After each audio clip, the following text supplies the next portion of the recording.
നമ്മുടെ കുടുംബം, നമ്മുടെ ഇണ, നമ്മുടെ സമ്പത്ത്, നമ്മുടെ ചുറ്റുപാട്, നമ്മുടെ സന്താനങ്ങൾ തുടങ്ങിയവയിലെല്ലാം ബറക്കത്തും ഐശ്വര്യവും നിലനിർത്താൻ സാധിപ്പിച്ചു തരുന്ന സ്വലാത്ത്.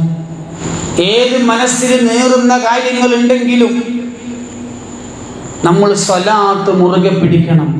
എപ്പോഴും നമുക്ക് സ്വലാത്ത് ചൊല്ലാം. സഹോദരിമാർക്കൊക്കെ മുറ്റമടിച്ചു വാരുന്ന സമയത്ത്, ചായക്ക് വെള്ളം വെക്കുന്ന സമയത്ത് ആ തിളക്കുന്നത് വരെ സ്വലാത്ത് ചൊല്ലാലോ. ജോലി ചെയ്യുന്ന ആളുകൾ ചെറിയ ഗ്യാപ്പ് കിട്ടുമ്പോൾ ഒരു 10 സ്വലാത്തൊക്കെ ചൊല്ലാൻ സമയം കിട്ടുകയാണെങ്കിൽ അങ്ങനെ സ്വലാത്ത് ചൊല്ലാം. ജോലിക്ക് 2 വീലറിലോ കാറിലോ പോകുന്ന ജോലിക്കാർ ആ ജോലി സ്ഥലത്ത് എത്തുന്നത് വരെ സ്വലാത്ത് ചൊല്ലാം.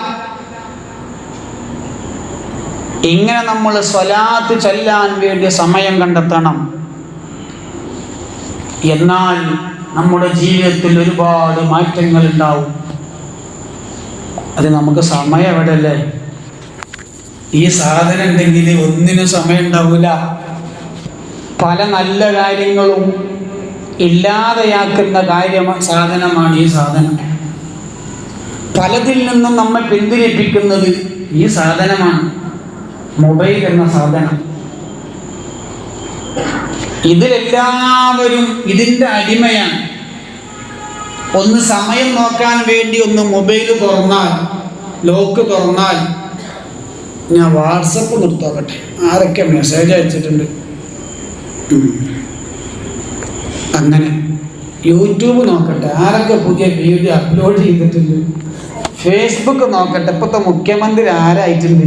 ഇങ്ങനെ ചർച്ചകൾ ഇങ്ങനെ പോകും. നമ്മുടെ ജീവിതം ഇതിനുള്ളതല്ലല്ലോ എന്ന് മനസ്സിലാക്കിയാൽ, ശ്രദ്ധ മാറ്റിപ്പിടിച്ചാൽ നമ്മുടെ ജീവിതം സന്തോഷകരമാകും. എല്ലാ സമയത്തും സ്വലാത്ത് ചൊല്ലാൻ നമ്മൾ തയ്യാറാവണം. ചില ദിവസങ്ങളിൽ, ചില സമയങ്ങളിൽ, ചില സ്ഥലങ്ങളിൽ ഒക്കെ സ്വലാത്ത് ചൊല്ലുന്നതിന് പ്രത്യേകതയുണ്ട്. വാങ്ക് ഇഖാമത്തിൻ്റെ മുമ്പും ശേഷവും സ്വലാത്ത് കൊണ്ട് നിർദ്ദേശമുണ്ട്. ജുമുഅന്റെ ഖുതുബയിൽ, 2 പെരുന്നാളിൻ്റെ ഖുതുബയിൽ സ്വലാത്ത് കൊണ്ട് നിർദ്ദേശമുണ്ട്. മയ്യിത്ത് നിസ്കരിക്കുമ്പോൾ 2ാമത്തെ തക്ബീറിന് ശേഷം നമ്മൾ സ്വലാത്ത് ചൊല്ലാറുണ്ട്.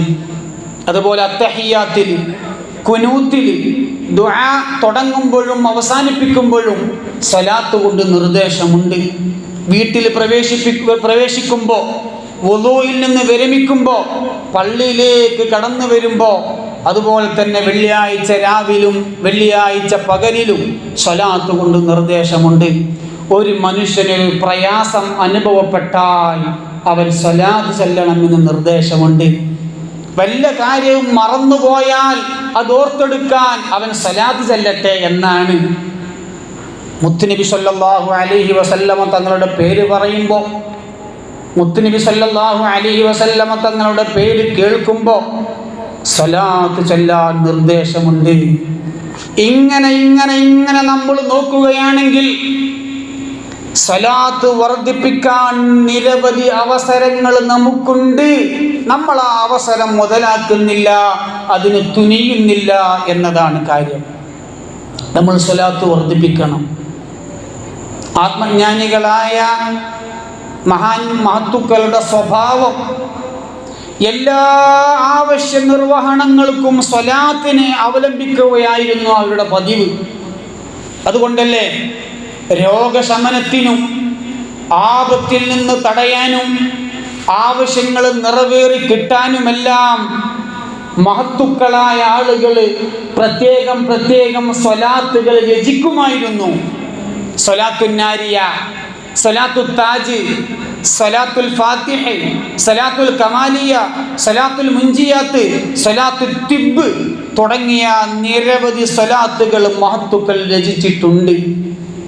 ഇവയെല്ലാം വലിയ അത്ഭുതങ്ങളും ഫലങ്ങളുമുള്ളവയാണ്. ഷെയ്ഖ് മുഹമ്മദ് ബിൻ സുലൈമാൻ ജസൂലി റഹിമഹുല്ലാഹ് ഹിജ്റ 870 വഫാത്തായ മഹാനാണ്. മഹാനവറുകൾ ക്രോഡീകരിച്ച ഒരു സ്വലാത്തിന്റെ സമാഹാരമാണ് ദലായിലുൽ ഖൈറാത്ത്.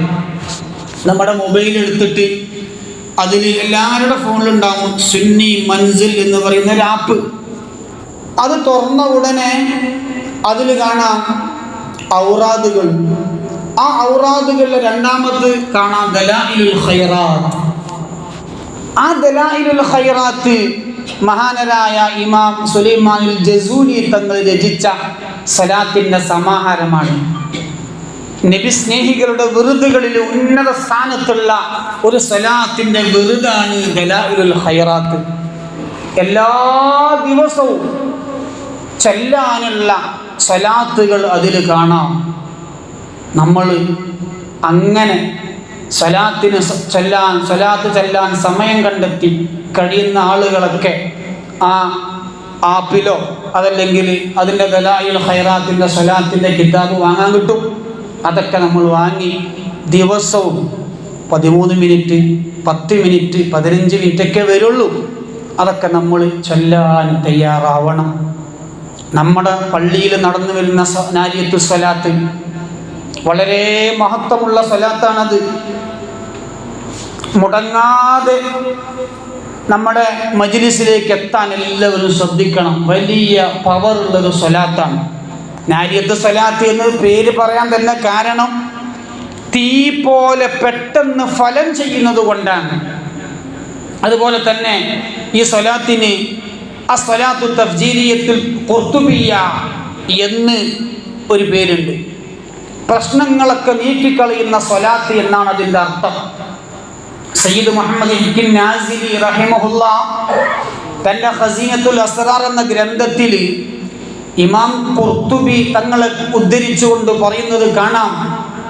ആരെങ്കിലും പ്രധാനപ്പെട്ട ഒരു കാര്യം നേടിയെടുക്കാനോ അതല്ലെങ്കിൽ ഒരു വലിയ വിപത്ത് തടയണമെന്നോ ഉദ്ദേശിച്ചുകൊണ്ട് 4444 തവണ നാരിയത്തു സ്വലാത്ത് ചൊല്ലി ഹബീബായ മുത്തുനബി സല്ലല്ലാഹു അലൈഹി വസല്ലമ തങ്ങളിലേക്ക് തവസ്സുലാക്കിയാൽ അവന്റെ നിയ്യത്തനുസരിച്ച് അവന്റെ ഉദ്ദേശങ്ങളൊക്കെ അല്ലാഹു പൂർത്തീകരിച്ചു കൊടുക്കുന്നതാണ്.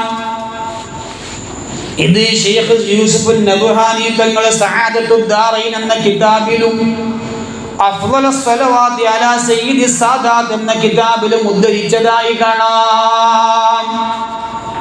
അതുപോലെ തന്നെ ഇമാം ഖുർത്തുബി തങ്ങൾ പറയുന്നു, ആരെങ്കിലും ഈ നാരിയത്തു സ്വലാത്ത് 41 പ്രാവശ്യം, അതല്ല 100 പ്രാവശ്യം, അതല്ലെങ്കിൽ അതിൽ കൂടുതൽ പ്രാവശ്യം ദിവസവും പതിവാക്കിയാൽ അല്ലാഹു അവന്റെ ആദികളൊക്കെ ഇല്ലാതെയാക്കുന്നതാണ്, അവന്റെ ദുഃഖങ്ങളൊക്കെ ഇല്ലാതെയാക്കുന്നതാണ്, ബുദ്ധിമുട്ടുകൾക്കും പ്രയാസങ്ങൾക്കും പരിഹാരം നൽകുന്നതാണ്, അവന്റെ കാര്യങ്ങളൊക്കെ എളുപ്പമാക്കി കൊടുക്കുന്നതാണ്, അവന്റെ ആത്മാവിന് ശോഭ നൽകുന്നതാണ്, അവന്റെ അവസ്ഥകളൊക്കെ നന്നാക്കി തീർക്കുന്നതാണ്, അവന്റെ റിസ്ക് വിശാലമാക്കി കൊടുക്കുന്നതാണ്, അവന്റെ റഹ്മത്തിന്റെ കവാടങ്ങൾ, നന്മകളുടെ കവാടങ്ങൾ അവന് വേണ്ടി തുറന്നിടുന്നതാണ്, അവന് എല്ലാ ദുരന്തങ്ങളിൽ നിന്നും അതുപോലെ വിശപ്പ്, ദാരിദ്ര്യം തുടങ്ങിയ വിപത്തുകളിൽ നിന്നൊക്കെ അവനെ സംരക്ഷിക്കുന്നതാണ്, ഹൃദയങ്ങളിൽ അവനോടുള്ള സ്നേഹം ഇട്ടുകൊടുക്കുന്നതാണ്, അല്ലാഹു അവൻ ചോദിച്ചതെല്ലാം കൊടുക്കുന്നതാണ്. മഹാനരായ ഇമാം ഖുർത്തുബി തങ്ങൾ പറയുന്നതായിട്ട് കാണാം.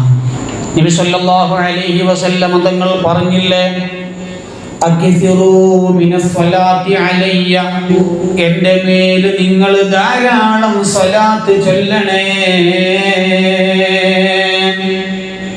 കാരണം തഹുല്ലുൽ അഖ്ദു, അത് കുരുക്കുകളൊക്കെ അഴിക്കുകയാണ്. വതഫറുജുൽ ഖുറൂബ്, ബുദ്ധിമുട്ടുകളൊക്കെ ദൂരീകരിച്ച് തരുന്നതുമാണ്. എല്ലാ കുരുക്കുകളും ഈ സ്വലാത്ത് മൂലം അടിച്ചു കളയുന്നതാണ്. ഒരാൾക്ക് എന്ത് വിപത്ത് വന്നോ, എന്ത് പ്രയാസം വന്നോ, എന്ത് ബുദ്ധിമുട്ട് വന്നോ, ആ ബുദ്ധിമുട്ടുകളൊക്കെ ദൂരീകരിച്ച് തരുന്നതുമാണ്.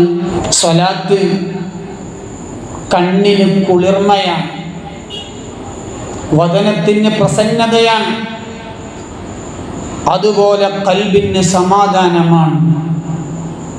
അതേപോലെ തന്നെ സർവ മാനസിക സംഘർഷങ്ങളൊക്കെ ഇല്ലാതാക്കി തീർക്കുന്നതാണ് സ്വലാത്ത്. സ്വലാത്തുമായി ബന്ധപ്പെട്ട് ധാരാളം സംഭവങ്ങൾ നമുക്കൊക്കെ അറിയാം. സ്വലാത്ത് ഒരു മനുഷ്യന്റെ വിജയത്തിന് കാരണമാണ്.